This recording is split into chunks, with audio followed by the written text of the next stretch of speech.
Jodi. Thanks for joining me today. I'm going to show you how to make this card using some new products from the 2014 Occasions catalog. Now, just for the sake of time, I did a few steps ahead of time for you so that I could teach you more of the technique part.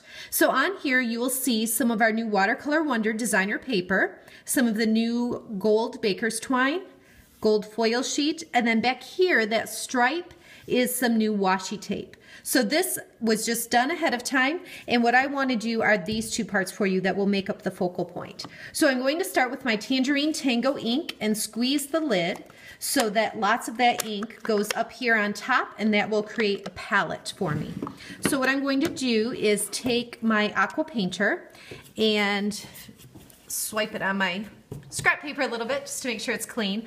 I'm going to pick up some of that tangerine and just color the edges of the doily. I don't need to go directly in the center because the flower that I stamped, that piece of watercolor paper will actually cover the center, so I don't need to worry about getting it colored with the Tangerine Tango ink.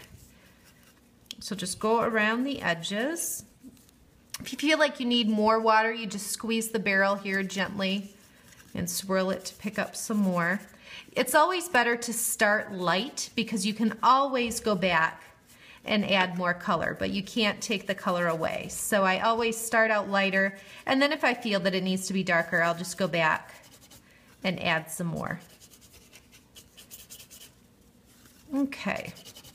So then between colors, I just go like this and swipe on my scrap paper until it comes out clear. And then I'll move on to my next piece. So I'm going to set this aside to dry a little bit. Pull some of that color in that corner. Okay, this is a piece of watercolor paper. It's a sturdier, heavier cardstock that's perfect for watercoloring because it doesn't curl up when the water is applied. This was cut with one of our Deco Label framelits, and I'm going to start with this image, which is from a stamp set called Happy Watercolor, and our Jet Black Stays On ink.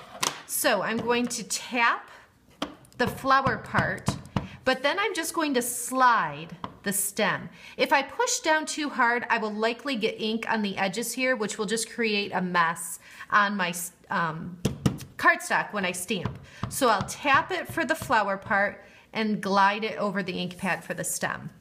And then I'm going to just stamp that on the watercolor paper. And then what I'm going to do is add some ink using the aqua painter again, and this time a crushed curry ink pad.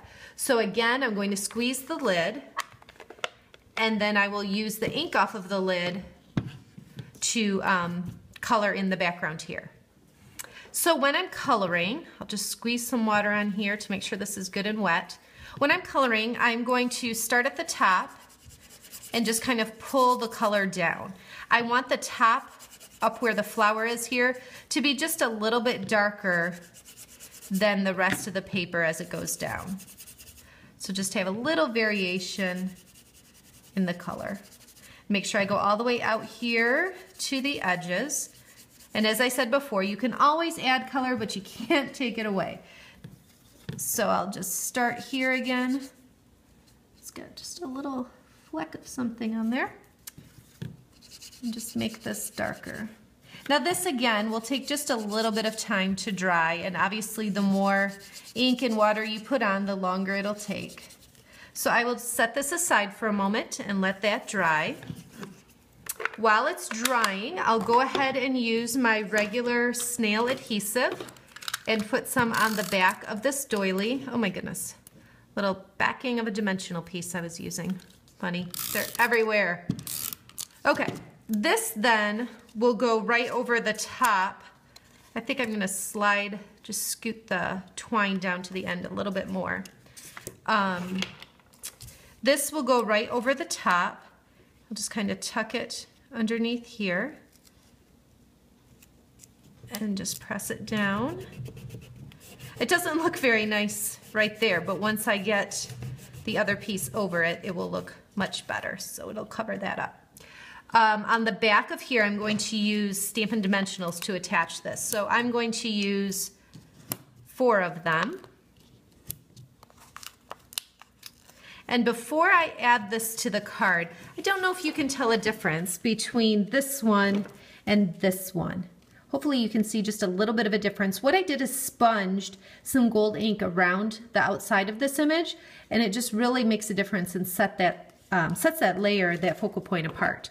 So I'm going to take a sponge dauber, and this one I've kind of designated for my gold ink, so I only use this in gold ink. I'm going to tap it gently on the ink pad, and then I just take it around the edges and add that shimmer. Hopefully it's picking up so you can see that shimmer right along the edges. And just continue that all the way around. And then all I need to do is peel off the backs of the dimensionals. And we'll add that right to the card. So this goes right over that ugly spot that's not colored, just like this. So lots of gold details on there. Gold is definitely making a comeback from the 80s. So all of us that hung on to some of that gold jewelry, it might be fashionable again. Thanks so much for watching.